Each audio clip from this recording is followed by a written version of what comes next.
Qatar is boosting its financial presence abroad, amassing billions of dollars in foreign assets. And its economic expansion is not limited to Arab countries, with cash from Doha flowing to Europe and the US as well. While Qatar itself cites its diversifying its economy as the main reason for foreign investment, there's a growing feeling that politics is playing a major role in the strategy. Belchu has been looking at where Qatar's money is going.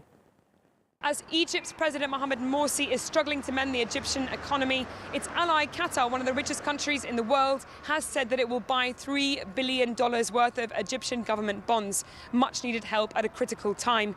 Egypt is also suffering from a natural gas shortage at the moment, causing blackouts across the capital.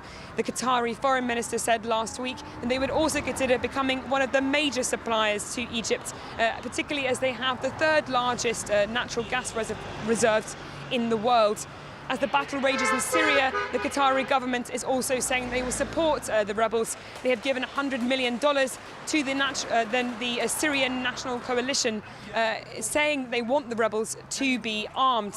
However, they are extending their interests outside of Egypt and the Arab world, building a global empire. They have reportedly been invested in many countries, including the UK, the US, France, Singapore, Malaysia, Iraq, just to name a few. In addition, Qatar has been diversifying its areas of interest, investing in many sectors, including the media, fashion, petrochemicals, and indeed financial institutions. However, the real penchant for this super wealthy but tiny emirate appears to be France, surprisingly. They have favoured real estate in the French Riviera as well as Paris, buying up several casinos. However, it is not just luxury property that they are investing in. They have apparently gifted €300 million fund to underdeveloped areas of France, including the notorious suburbs, which house key French Muslim communities. This, Qatari officials say, is all part of their global strategy to ensure that investment revenues exceed that of oil and gas by 2030, particularly as their reserves are looking to run out in the next 100 years.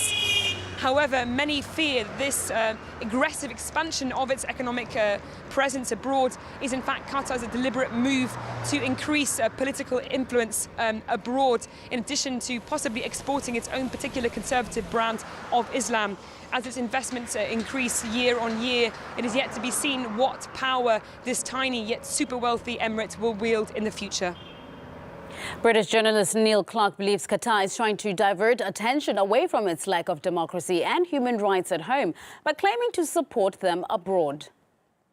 What Qatar is doing is it's using its vast wealth actually to pursue a political agenda. And this is the worrying aspect of it, because in the Middle East, Qatar has played a leading role in trying to undermine and bring down regimes in the region. It's claiming to be a great supporter of the Arab Spring and of democracy, but there's a real disconnect here because Qatar itself is not a democracy. People criticize Syria and say, well, we've had the same ruling family for 40 years. We've had the same ruling family in Qatar for over 150 years. And what Qatar is trying to pursue is a political agenda which is pushing a sort of form of Islam around the region, its own sort of agenda. And this is the worrying thing, because there's no democratic mandate for this. And I think we see this quite clearly in Syria, where Qatar has been one of the most prominent countries in offering support to the rebels and the Islamist groups there.